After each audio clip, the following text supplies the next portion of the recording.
아멘. 할렐루야. 이제 방금 우리 김미리 사모님의 친정 아버지, 어머니, 할머니를 소개해 드렸어요. 여러분, 한국에서 미국까지 거리가 6,000마일입니다. 키로수로는 10,000km에 해당이 되고요. 비행기를 타고도 10시간, 11시간을 와야 되고요. 요즘 비행기 값을 제가 정확히는 모르겠습니다만은 왕복하게 되면 수천 불 비행기 값이 들어요. 여행 경비가 만만치가 않고요. 또 코로나, 델타, 오미크론 이런 거 어려움을 뚫고 미국을 방문하셨어요. 왜 오셨을까요, 여러분? 갑자기 질문이 단도직입적인 질문인데, 우리 사모님 친정 우리 할머니, 어머니, 아버지, 우리 이태훈 목사님의 장인 장모님이시고 또 할머님이신데 왜 오셨을까요? 네?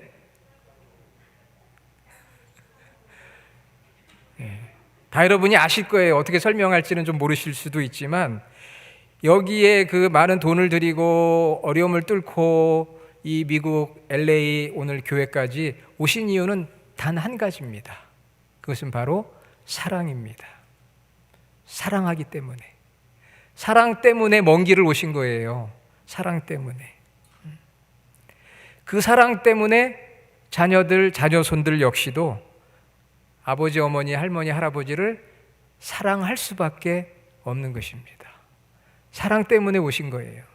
그 사랑 때문에 기쁘고 행복한 것이고요. 그 사랑 때문에 아무리 어렵고 고통스러워도 이겨낼 수 있습니다. 사랑 때문에. 오늘 설교 제목이잖아요. 그 사랑 때문에. 어떤 사랑이요? 부모님의, 할머님의 그 사랑 때문에 오늘 가족들이 행복한 거거든요. 어려워도 함께 힘을 내서 고난을 극복하는 것입니다. 사랑 때문인 것이죠. 사랑이 무엇이냐고 묻는다면 여러 가지 대답할 수 있겠죠. 어떤 분들은 눈물의 씨앗이다 이럴 수도 있는데, 사랑을 정의하기가 어려울 수도 있습니다. 하지만 분명하게 성경은 말씀하고 있어요. 하나님은 사랑이시다. 할렐루야. God is love. 하나님은 사랑이시다. 요한일서 4장 8절로 16절. 하나님은 사랑이시다. 하나님께서 사랑이시라고 하는 그 말씀의 의미는 세 가지입니다. 첫째는 모든 사랑의 근원, 뿌리는 하나님이신 거예요. 부모님이 자녀를 사랑하는 것도, 서로가 사랑하는 것도 어디에서부터 시작이 되었느냐? 하나님의 형상대로 만들어진 우리 안에 하나님의 속성인 사랑이 있기 때문에 우리가 사랑할 수 있어요. 부족하지만, 완전하진 않지만. 하나님은 사랑이시다라고 하는 것은 사랑의 뿌리, 출발, 근원은 하나님이시다라는 것이고요. 두 번째는 하나님은 사랑으로 일하신다는 사실입니다. 사랑으로 말씀하시고, 사랑으로 행동하시고, 사랑으로 역사하십니다. 그리고 제일 중요한 것, 바로 우리에게 해당되는 것인데요. 하나님은 나를 사랑하신다. God loves me. 하나님은 나를 사랑하신다. 한번 따라해 봅시다. 하나님은 나를 사랑하십니다. 우리가 마스크만 안 썼으면 옆에 있는 분에게 하나님은 당신을 사랑하십니다 이렇게 하고 안아주라고 할 수도 있는데, 상황이 그렇다 보니 하나님은 나를 사랑하세요. 하나님이 사랑이시라고 하는 말씀은 사랑의 근원은 하나님이시고, 하나님은 사랑 가운데 행하시고, 또 하나님은 나를 사랑하시는 거예요. 그래서 구약성경 예레미야 31장 3절에 옛적의 여호와께서 나에게 나타나사 내가 영원한 사랑으로 너를 사랑하기에, 영원한 사랑입니다. 영원한 사랑으로 너를 사랑하기에 인자함으로, 인자도 사랑이에요. 사랑함으로 너를 이끌었다 하였노라.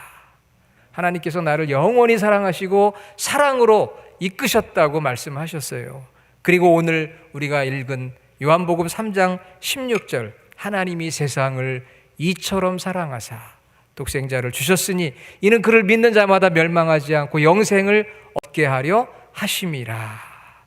여러분, 요한복음 3장 16절, John chapter 3 verse 16, 이 요한복음 3장 16절은 구약과 신약 성경에서 가장 중요한 구절이에요. 한 절이지만 one sentence gospel입니다. one sentence gospel. 여러분이 다른 것들은 기억하지 못한다 해도 이 요한복음 3장 16절만큼은 기억해야 돼요. 복음 중에 복음이에요. Gospel of the Gospel. 복음 중에 복음. 원 센텐스, 한마디로 된 복음. 수백 번, 수천 번, 수만 번 들어도 감격스럽고 눈물이 날 수밖에 없는 그 말씀, 신구약 성경의 핵심, 복음 진리의 위대한 요약, 이루 표현할 수 없는 요한복음 3장 16절. 여러분 이거 다 외우시죠? 우리가 성경 번역이 조금씩 달라지기 때문에 조금씩 틀리기는 해도 여러분 다 외우실 거예요. 하나님이 세상을 이처럼 사랑하사 독생자를 주셨으니 이는 그를 믿는 자마다 멸망하지 않고 영생을 얻게 하려 하심이라. 한 절 말씀을 먼저 제가 좀 설명을 드릴게요. 자, 하나님이 세상을 이처럼 사랑하사, 화면이 잘 나와 있네. 하나님이 세상을 사랑하셨다고 했어요. 여기서 말하는 세상은 헬라어로 코스모스라고 합니다. 이것은 당시 유대인이나 이방인 모두를 포함하는 내용이에요. 의미예요. 어떤 선택된 사람만이 아니라 모든 인류를 사랑하시는 하나님의 보편적인 사랑이고요. 그 사랑 안에 내가 들어있어요. 이처럼 사랑했다고 했습니다. 이처럼 사랑했다고 하는 의미는 무엇일까요? 그것은 바로 이와 같은 방법으로 하나님께서 우리를 사랑하셨는데 어떤 방법으로 사랑하셨는지를 설명하고 있는 건데요. 어떻게 사랑하셨느냐? 바로 뒤에 나오죠. 이제 독생자를 주시기까지 자기를 내어주시는 희생적인 사랑. 하나님께서 인간이 되는 방법으로 이 땅에 오셔서 우리를 구원하시기 위해 자기의 목숨을 내어주시기까지 하셨던 그런 방법으로 사랑하셨다고 하는 것을 말씀하고 있어요. 참사랑. 여러분 다 아시겠죠? 그 세상을 사랑하시고 또 이와 같은 방법으로 독생자를 주시기까지. 자, 하나님께서 우리에게 독생자를 주셨어요. 독생자. 영어 성경에 보면 one and only son이라고 되어 있어요. 유일한 아들. 우리 독생자를 주셨다. 자, 이 말씀을 들으면 저희들이 약간 좀 혼동될 때가 있어요. 그건 왜냐하면은 생물학적인 아버지와 아들의 관계를 자연스럽게 우리가 생각할 수밖에 없거든요. 그런데 여기서 독생자를 주셨다고 하는 것은 2000년 전 당시에 유대 시대의 어떤 그 표현을 우리가 좀 이해를 해야 돼요. 진정한 의미는 가장 친밀하고 가장 사랑하고 가장 특별한 관계를 설명하고 있는 거예요. 그러니까 성부 하나님과 성자 예수님은 이 세상에서 가장 친밀하고 가장 사랑스럽고 가장 특별한 관계를 가지고 있는 삼위일체 하나님이시거든요. 바로 그런 예수님을 이 땅에 보내셨다는 거예요. 그런데 왜 독생자라고 표현을 했을까요? 왜 독생자라고 표현을 했을까? 그것은 우리 인간을 위해 설명하기 위해서 그런 거예요. 왜냐하면 구약시대에 구약을 통틀어서 독생자라고 하는 표현을 유일하게 사용하고 있는 본문은 바로 아브라함과 이삭의 관계입니다. 아브라함이 몇 세에 아들 이삭을 낳았습니까? 100세에 낳았어요. 여러분 100세에 낳아본 경험이 없기 때문에 우리는 그 마음을 알 수가 없을 것 같아요. 그러나 100세에 낳을 수 없다고 했는데 100세에 아들을 낳았다. 여러분 그 아들이 얼마나 사랑스러울까요? 경험을 안 해보셨기 때문에 대답이 없으신데 100세에 여러분 늦둥이 보시는 분들 있잖아요. 그렇죠? 늦둥이 보시는 분들이 그 늦둥이가 그렇게 사랑스럽대요. 제 친구 중에도 늦둥이 본 친구 목사님이 있는데 걔 때문에 산대요.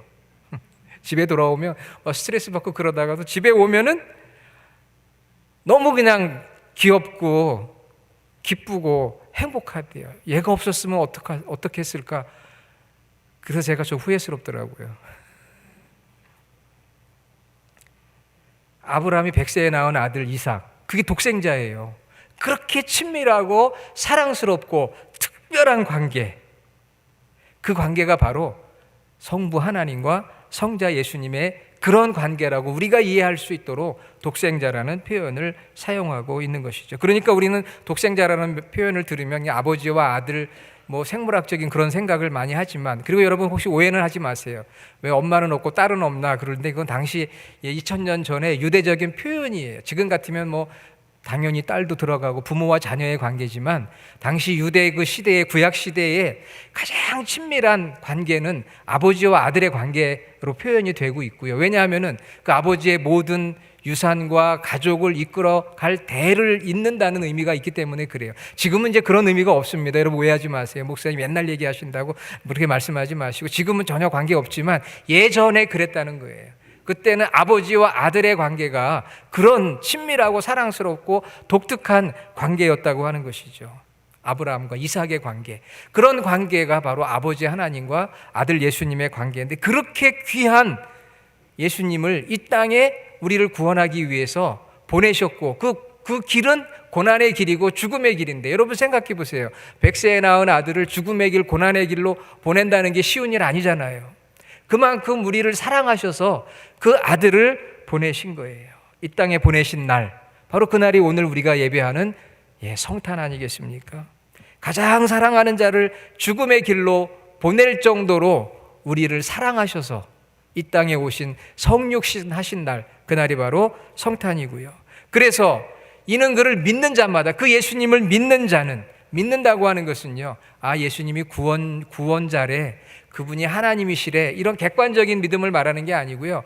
이 말씀은 believe into, 예수님을 객관적인 나의 구주로 생각할 뿐만 아니라 내가 그분 속으로 들어가고 그분이 내 안에 거하는 연합의 관계를 말하는 거예요. 연합, 하나가 되는 거. believe가 아니라 believe into라는 거 여러분 아시잖아요. 들어가는 거. 내가 주님께로 들어가고 주님이 내 안에 들어오는, 서로가 하나가 되는, 연합되는 그 관계, 그것이 바로 진정한 믿음이에요. 오늘날 많은 사람들이 예수님을 믿는다고 하지만 지식적인 차원에 머무를 때가 있는데, 오늘 2021년 성탄을 맞이하면서 저와 여러분은 정말 예수님 안으로 들어가고 예수님이 내 안에 들어오는, 하나가 되는, 그래서 생각도 같은 생각, 감정도 같은 생각, 행동도 같은 행동, 정말 주님과 함께 동행하는 그런 삶이 되는 것이 바로 진정한 믿음이고요. 그렇게 믿는 자에게는 어떤 선물을 주십니까? 영생이라는 선물을 주세요. 영생은 죽음 뒤의 삶이기도 하지만 오늘 성경은 현재 시제로 되어 있어요. 지금부터, 내가 예수님을 믿는 그 순간부터 누리는 생명, 주님과의 인투, 서로 들어가고 나오는 동행의 관계 속에서 우리는 영원한 삶을 누리게 돼요. 그건 시간적으로 영원한 것뿐만 아니라 주님과 함께 동행하는 삶을 말합니다. 나를 믿는 자는 죽어도 살고 죽어서 무릇 살아서 나를 믿는 자는 영원히 죽지 아니하리니 이것을 내가 믿느냐. 예수님께서 요한복음 11장 25절 26절에 마르다에게 그런 질문을 했어요. 여러분 예수님을 믿으십니까? 성탄에 인간의 몸을 입고 이 땅에 오신 예수님, 그분을 믿는다고 하는 것은 그분과 내가 인투, 들어가고 나오는 그런 친밀한 하나의 관계를 형성하는 것이고요. 그 예수님을 믿을 때 우리는 지금 당장 죽어서가 아니라 지금부터 영원한 생명의 관계를, 영원한 생명을 누리게 되는 거예요. 우리를 사랑하셔서. 자, 그런데 우리가 하나님을 믿는 성도들 가운데도 하나님 날 사랑하신다 그러면 그렇게 질문하는 분들이 있어요. 정말 하나님 날 사랑하실까? 예수님이 정말 나를 사랑하실까? 왜냐하면 너무 힘들고 인생이 어려워요. 정말 하나님 나를 사랑하실까? 아니, 나를 알고 계실까? 내가 이렇게 힘들고 어려운데 하나님 무엇을 하고 계시는 것일까? 그런 질문을 여러분 하실 수가 있습니다. 그런데 이것은 하나님의 사랑의 본질을 우리가 아직도 정확히 모르기 때문에 그런 질문을 하는 거예요. 하나님의 사랑의 본질은 우리에게 생명을 주시는 거예요. 그 생명이 있는 사람은 지금의 어려움도 능히 감당할 수가 있어요. 지금만이 아니라 영원토록. C.S. 루이스라는 19세기 영국의 소설가며 기독교 변증가는 고통의 문제, The Problem of Pain이라고 하는 1940년도 그 책에서 이렇게 이야기를 했습니다. 우리는 하나님의 사랑을 생각할 때는 고통이나 고난이 없는 것을 생각한다고 그랬어요. 하나님 날 사랑하시니까 나는 고난도 없고 고통도 없어. 그것을 하나님의 사랑의 증거로 많은 사람들이 생각하지만 그것은 하나님의 사랑의 본질을 이해하지 못하는 것이라고 했습니다. 왜냐? 고난과 고통도 하나님께서 우리를 하나님께로 향하게 하는 사랑의 방법이기 때문이다 그랬습니다. 우리는 고난과 고통, 죽음이라는 것을 무조건 싫어합니다. 그러나 그렇지 않습니다. 죽음이 있어야 부활이 있는 것이고 죽음이 있어야 영원한 생명이 있는 것이고요. 우리에게 아픔과 고난과 고통이 오히려 우리가 하나님을 더 가까이 하도록 만들어가는 길이라고 하는 것을 우리가 이해를 해야 합니다. 참 사랑은 우리에게 생명을 살리는 거예요. 하나님께서 우리를 사랑하셔서 예수님 보내주셨고 십자가에서 그 사랑을 증명해 주셨어요. 이것이 바로 복음의 핵심입니다. 내가 생각하는 사랑의 방법이 아니라 하나님께서 생각하시는 사랑의 최고의 방법은 바로 생명, 영생이라고 하는 것입니다. 그런데 우리는 너무나 어리석고 때로는 미련해서 내 소원, 내 욕망, 내 이상대로만 되어야 하나님이 나를 사랑한다고 생각을 해요. 그러나 그렇지 않습니다. 하나님의 사랑은 생명이 있고요. 그 생명이 있어서 예수님과 내가 들어가고 나오는 관계를 갖게 되면 어떤 상황 속에서도 우리가 기뻐하고 승리할 수가 있어요. 우리 미성숙한 자녀들은 부모에게 이렇게 이야기합니다. 내가 원하는 거, 내가 소원하는 거 엄마 들어주세요. 아빠 들어주세요. 그거 들어줬을 때만 마치 부모님이 나를 사랑한다고 생각합니다. 그러나 여러분 그렇던가요? 여러분이 경험해 보셨잖아요. 부모님이 나를 사랑하는 그 사랑은 내 소원, 내 어떤 소원이나 소망을 들어주는 차원 이상의 더 깊고 넓은 그러한 사랑, 참 사랑이라는 거예요. 영원한 사랑이라는 거예요.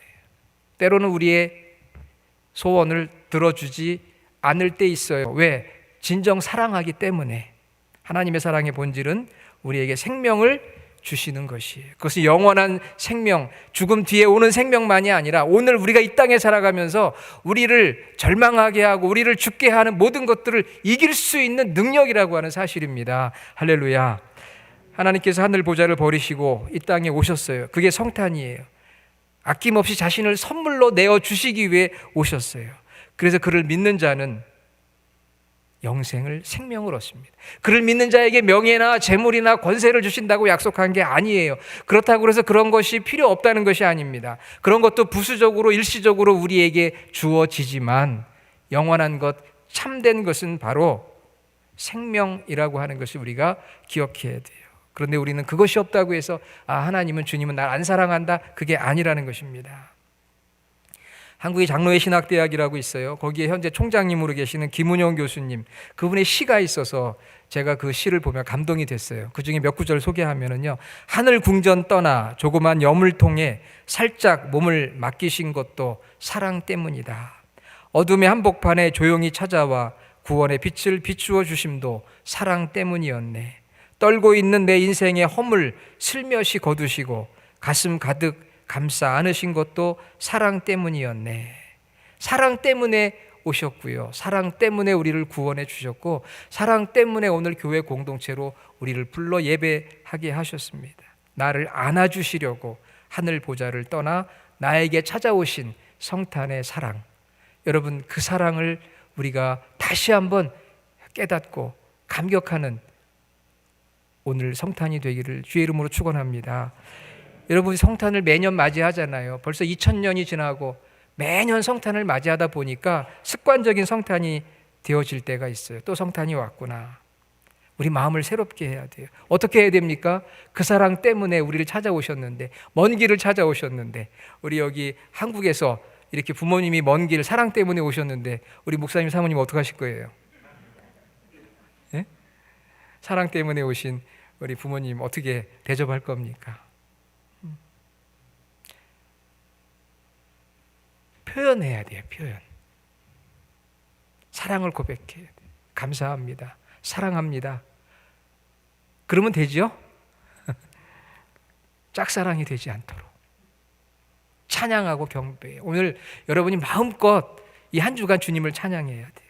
우리 대한민국의 구전 민요를 바탕으로 한 가요 중에 여러분 다 아실 거예요. 특히 좀 우리 연세가 있으신 분들은 갑돌이와 갑순이라는 그 가요를 다 아시죠? 네, 제가 설교니까 그 부를 수는 없고요. 가사는 이렇습니다. 여러분 다 아시지만 갑돌이와 갑순이는 한 마을에 살았더래요. 둘이는 서로 사랑을 했더래요. 그러나 둘이는 마음뿐이래요. 겉으로는 모르는 척 했더래요. 그러다가 갑순이는 시집을 갔더래요. 시집간 날 첫날 밤에 한없이 울었더래요. 갑순이 마음은 갑돌이 뿐이래요. 겉으로는 안 그런 척 했더래요.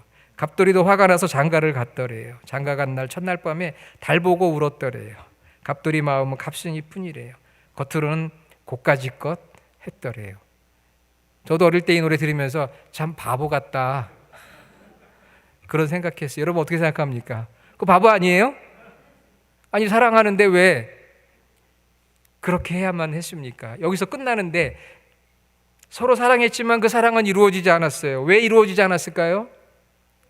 물론 옛날 우리 부모님 시대에는 그냥 짝 져줘서 시집가고 장가가던 시대, 얼굴도 모르고 그냥 만났던 시대이기도 하기 때문에 이해는 되지만 중요한 게 하나 있다는 거예요. 그것은 표현하지 않은 거예요. 말하지 않은 거예요. 행동하지 않은 거예요. 불행한 삶이 됐습니다. 사랑의 고백, 사랑의 표현, 사랑의 반응을 하지 않았기 때문에 결국은 다 각자 시집가고 장가가서 마음 아파했다는 거 아닙니까? 사랑은 표현해야 돼요. 사랑은 찬양과 경배로 하나님께 이 사랑을 감사하며 하나님께 예배해야 됩니다. 다른 거 오늘 저는 말씀드리고 싶지 않아요. 하나님 그 사랑 때문에 오셨는데 저도 하나님 사랑합니다. 주님 사랑합니다. 주님의 몸된 교회 사랑합니다. 주님의 몸된 교회 일꾼들, 성도들, 그리고 아직도 주님이 사랑하는 구원받지 못한 영혼들 제가 사랑합니다. 사랑하고자 도움을 구합니다. 여러분 사랑으로부터 다시 시작하는 성탄이 되기를 주의 이름으로 부탁을 드립니다. 아멘.